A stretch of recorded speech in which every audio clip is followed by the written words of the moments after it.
रतनलाल जे घर में खुशियूं आहिनि। नंढे बालक जो जन्म थियो आहे जंहिंजो नालो आहे शंकर भगवान। बोल शंकर भगवान की जय। उन जी खुशी में सत्संग थियो आहे, जोड़ मेल थियो आहे। घणो करे समान दास्तान ते सभु ईंदड़ नेमी प्रेम वेठा आहियूं। समान दास्तान ते सत्संग जो रोज़ अमृत पीअंदा रहूं था ऐं प्यारींदा रहनि था। पर भलारी उन्हनि जी आहे जेके अमृत पीअनि था। जे पीअण वारा ई न हुजनि त प्यारण वारो कंहिंखे प्यारींदो चओसि। तंहिं करे ईंदड़नि खे सभिनी खे नमस्कार। बोल गुरु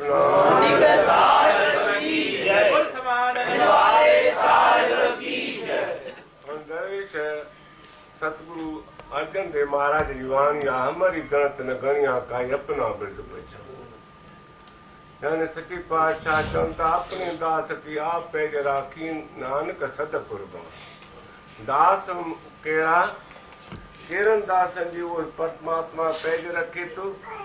उहो पहिरीं सिट में ॾेखारे आया। हमारी गणत न गणिया काई अपना बिरद पछा। यानी परमात्मा जी उस्तत कंदे जेके पाण जो वजूद विञाइनि था, अहंकार विञाइनि था, उन्हनि जो नालो आहे दास। उन्हनि जो नालो आहे शेवादारी। उन्हनि जो नालो आहे सिख शेवक चओसि। उन्हनि शेवक जी सतगुरु छो न पैज रखंदो जेके मालिक जो सदाईं शुक्रगुज़ारी कनि था चओसि। शुक्रगुज़ारी का बज़ारी शइ न आहे। हिकिड़ो मूंखां पुछे पियो साईं अॼुकल्ह नंढी जवान जनरेशन खे चऊं था भई सत्संग में हलो, उहे चवनि था भई जवान थी करे असांजो सत्संग में हलूं, ॿुढा थींदासीं पोइ सत्संग कंदासीं। तव्हां छा हथु कयो आहे सत्संग में? तव्हांजे वॾनि छा हथु कयो? अरे भाई छो न सभु कुझु मिले थो, बाहि तो वेबो ज़रूरु फींगा छा ईंदो। जे समुंड किनारे ते वेबो ज़रूरु फींगा पवंदियूं। गुरु अर्जन देव महाराज नाम न जपींदा हुया छा? गुरु अर्जन देव महाराज नाम जपींदा हुया न साईं, कि न जपींदा हुया? पोइ उन्हनि ते तकलीफ़ूं छो आयूं? पर चवण बाणी अंदरि छा था चवनि? चार पदार्थ जेको मांगे साध जना की सेवा लागे। जेको अपना दुख मिटावे हर हर नाम हृदय सद गावे। जेके नाम जपनि था उन ते दुख न ईंदो आहे। पोइ गुरु अर्जन देव महाराज खे दुख छो आयो? दुख सुख संसार जो इहे ॿई पासा आहिनि, ज़रूरु अचणो ईंदी आहे। सदाईं न दुख रहणो आहे न सुख रहणो आहे। पर उन दुख में गुरु अर्जन देव छा था चवनि? तेरा भाणा मीठा लागे नाम पदार्थ नानक मांगे। शुक्रगुज़ारी परमात्मा कमाइण सां इंसान में सहारो सहन शक्ति अची थी वञे। ॿियो को परमात्मा कमाइण सां कोई चार अखियूं कोन थींदियूं, अठ ॿहूं थींदियूं। या दरवेशनि खे चार अखियूं आहिनि या अठ ॿहूं आहिनि, उन्हनि खे उहो मां आनंद मां शांती मिली आहे जेका ॿियनि खे प्यारनि था, आनंद वठाइनि था चओ। शेख शादी वॾो शाइर थी गुज़रियो आहे।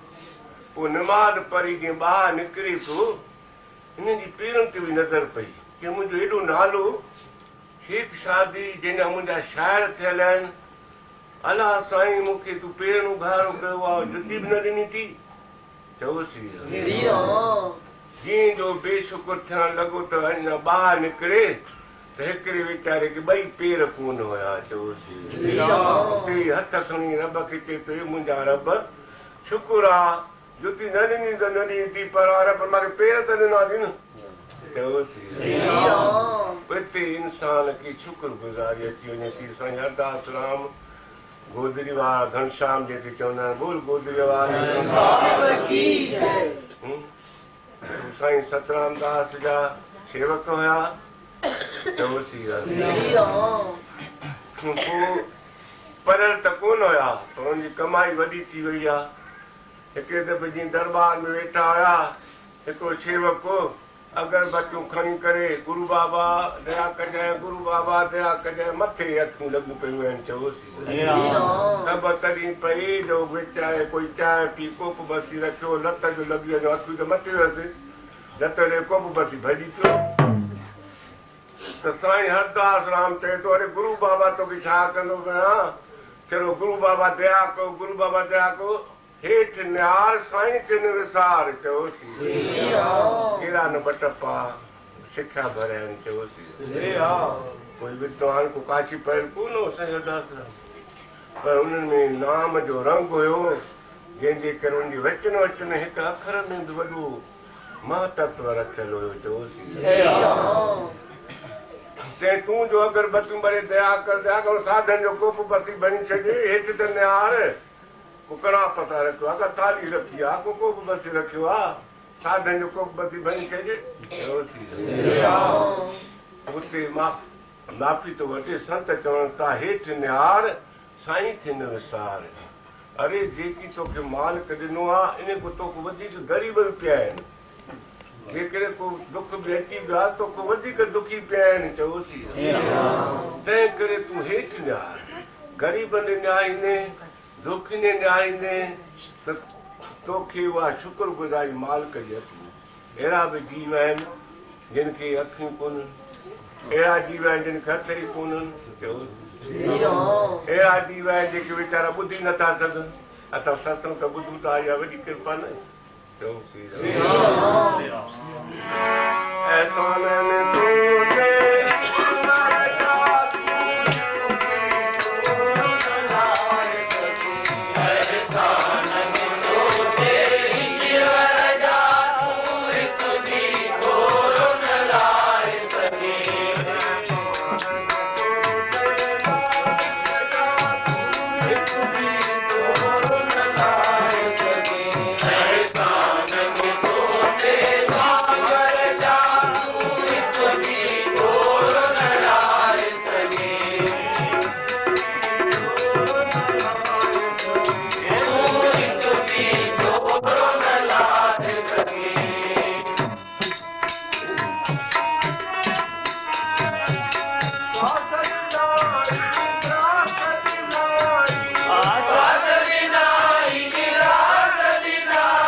सिर्फ शरीर खे वेठो ॾिसे न तॾहिं मालिक तोखे यादि अची वञे चओसि कीअं मालिक हथ ठाहिया आहिनि हथूं ठाहियूं आहिनि कीअं ज़बान ठाही आहे कीअं सुहिणा ठाहूका बणाए वेठा आहियूं चओसि उन ज्योति स्वरूप जे सदके न चओसि चऊं था तूं पाण खे सुञाण ए मन तूं ज्योति स्वरूप आहे अपना मूल पछाण चवनि था उहो मालिक तुंहिंजे अंदरि वसी रहियो आहे हर जॻह वसी रहियो आहे जेसि ताईं तूं पाण खे न सुञातो आहे पंहिंजे वजूद खे न विञायो आहे अहंकार खे न विञायो आहे तेसि ताईं मन जी शांती अचणी कान्हे चओसि वरी चओसि पोइ ॿुधूमल हलवाई हुयो चओसि पोइ उन जे मथां फर्शी हुई हलवाई जी दुकान ते जीअं जो कागज़ रखिया अख़बारूं रखियूं जीअं जो पनो लाहे थो त ॿ टे कागज़ हेठि किरी पिया हिकिड़े पेपर ते मार्कूं लिखियलु जाग्राफी में 4 साइंस में 2 विज्ञान में 4 इंग्लिश में 8 हिनखे अचे क्रोध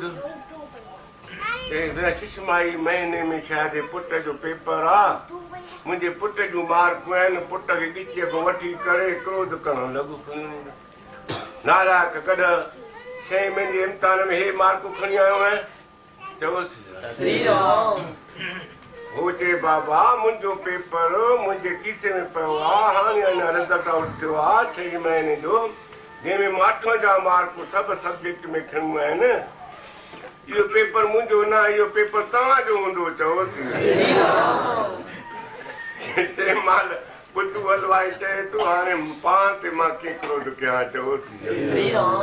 क्रोध अचे न तूं पाण ते क्रोध कर त क्रोध शांत थी वेंदो चओसि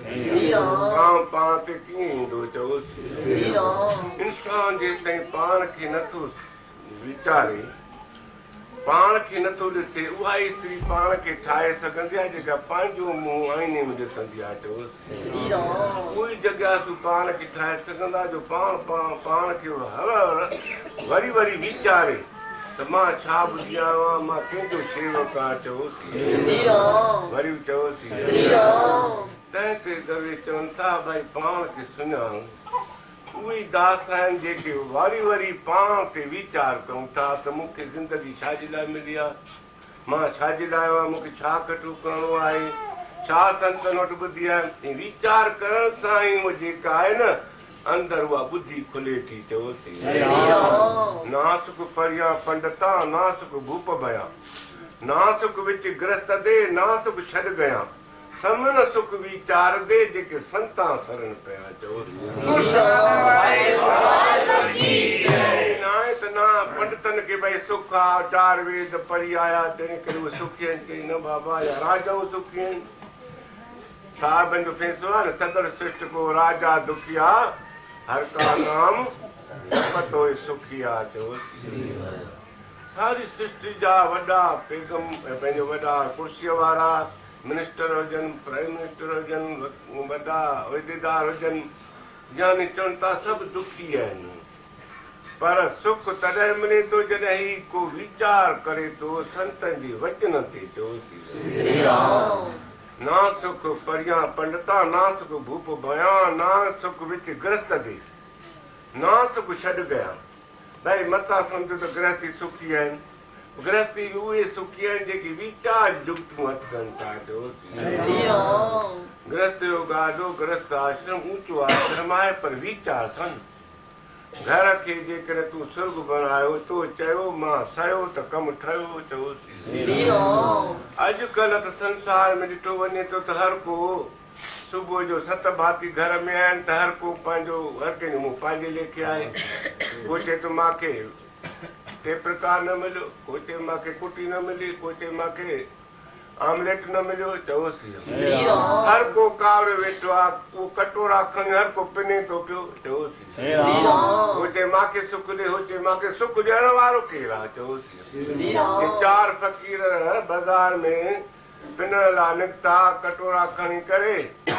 पोइ कुझु खेड़ा त उन्हनि खे कान मिली पोइ पाण में अची विढ़ण लॻा चयोसि हू चए तूं चंडो आहे हुते तूं चंडो आहे अरे सभु पिनण वारा ॾियण वारो कोई हुयो कोन चयोसि ॾियण वारो कोई कोन लभे त उहो सुख मिले कीअं त सुख वठण जी शइ न आहे सुख ॾियण जी शइ आहे चयोसि संत इन करे सुखिया आहिनि त सदैव उन्हनि खे वीचार आहे त उहो सुख ॾियण जी पैसा मिठो ॻाल्हाईंदा कंहिंखे दवा दरमल ॾींदा कंहिंखे सुठी शिक्षा ॾींदा चयोसि उहो शिक्षा ई ॾियणु आहिनि दाता ॾींदो रहे थो दरवेश ॾींदा ई रहनि था मूर्ति ॾियनि था सचा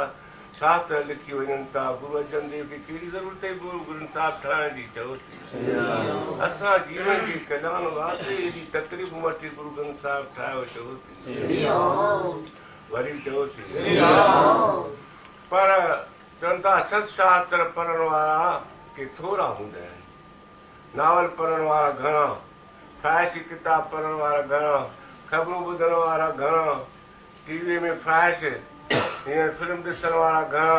भई सत्संग फिल्म वारी ॾिसण वारा के गुरबाणी पढ़ण वारा के थोरा चयोसि वरी बि चयोसि तंहिं करे चवनि था गृहस्थ आश्रम ऊंचो आश्रम आहे वीचार जुगतुनि सां भाई ना सुख विच गृहस्थ ते ना सुख छॾ कयां मतां सम्झो त भई वण जे हेठि वेठा आहिनि वरी उहे सुख आहिनि उन्हनि खे वीचारनि जी पेट जी सुख तकलीफ़ यानी खाधो त खपे न चयोसि या त उन्हनि खे ढकण लाइ कुझु खपे पर जे उन्हनि में बि नाम जो रंग आहे त उहे बेसुखी आहिनि त संसार में मायादारी बि दुखी आहे ग़रीब बि दुखी आहे पर जे मायादारी माया हूंदे बि जेकॾहिं नाम जो रंग आहे भक्ति सत्संग आहे त उहे सुखी आहिनि माया में बि चयोसि पर जेकॾहिं ग़रीबत में बि जेकॾहिं नाम जो रंग आहे सत्संग आहे त उहे बि सुखी आहिनि चयोसि त साहिब तॾहिं चयो कयो नानक तॾहिं वीचारा बिन हर भॼन ना ई छुटकारा चयोसि भाई जीअं ॾही विलोड़े तत कढिबो छा निकिरंदो आहे मखण भई असां तव्हांखे मखण कढी ॿुधायूं था पिया तत सॼी बाणी जो त सतनाम खां सवाइ सत्संग सां नाम जे सुमन खां सवाइ पंहिंजे वीचार पाण ते वीचार करण खां सवाइ कॾहिं बि मन जी शांती नाहे मिलणी चयोसि इहा सिहत ऐं मन जी शांती कंहिं भागनि वारनि खे थींदी आहे चयोसि तंहिं करे चवनि था समन सुख वीचार दे जेके संतां शरण पिया चयोसि संतनि जी शरण में अचण खां पोइ उन्हनि जे वचन ते वीचार कजे त बेड़ो पार थी वञे चयोसि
छो विसारींदा तूं हवाले त कर पाण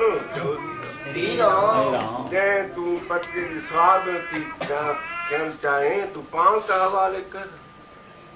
उन्हनि जी आज्ञा में त हल चयोसि त उहो तोखे पाण ई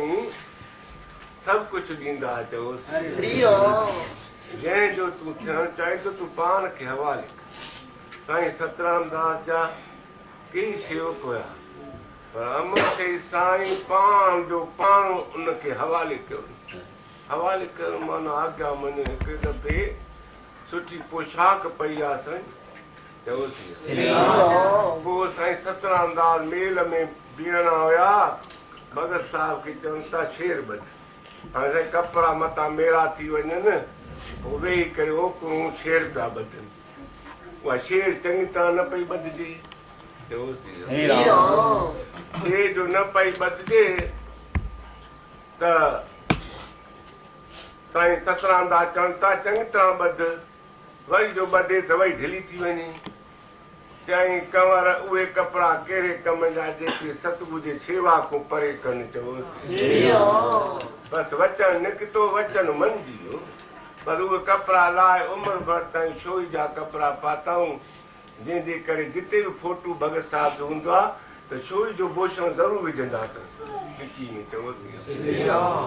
ताईं हुन दरवेश जा फोटू आहिनि कमाई आहे साईं चयोसि पाया मान चयोसि उन्हनि जो बि चऊं पोइ नंढड़े बालक खे लोली ॾींदासीं हिकिड़ो शरण भॼन चवंदो परसाम सां भॼन ॿुधाईंदो वधीक जीअं वरी हुकुम हूंदो जयकार लॻा बोल गुरु नानक Yeah.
संतन में ॿिया ई कान अथव चओ।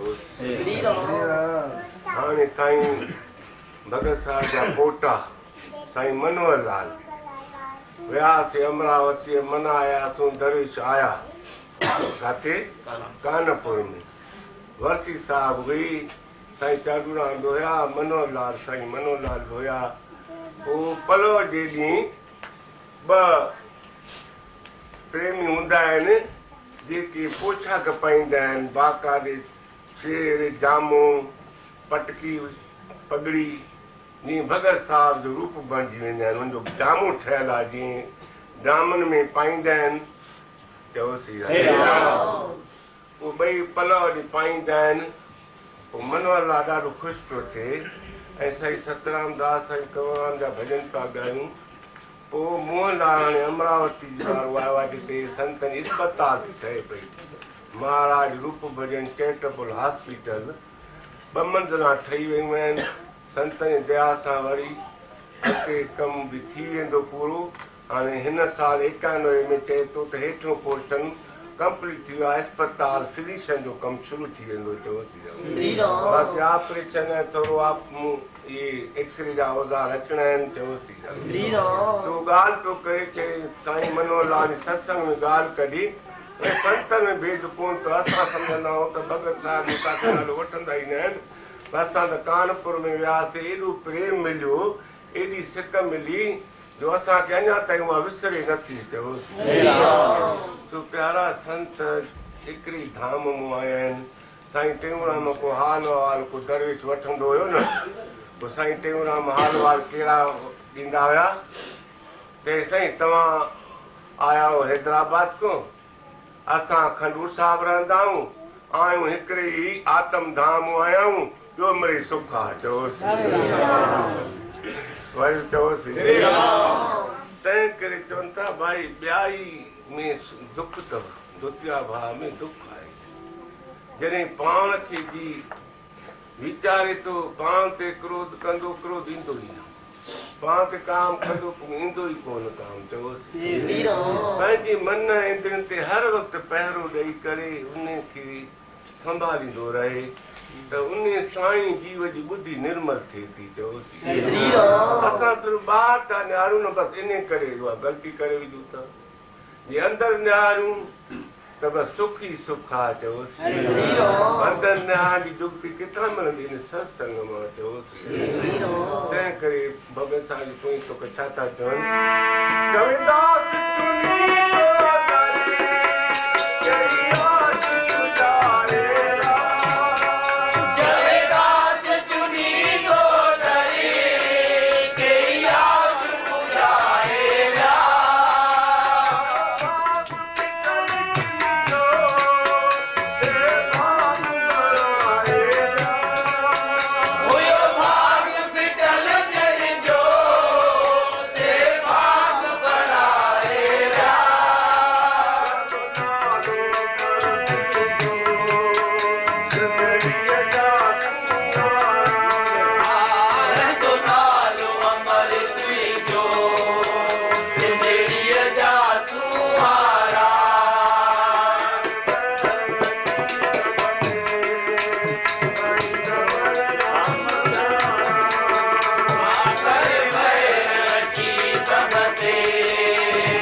सभई लाल जा पूजा सिंध में असांजो आहे अवतार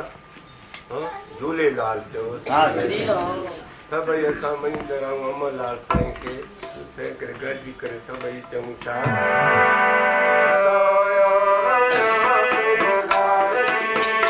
Bye.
बोल शंकर भगवान की जय।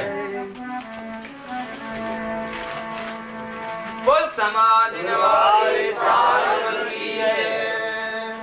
समाधि वारो पीरन ने जो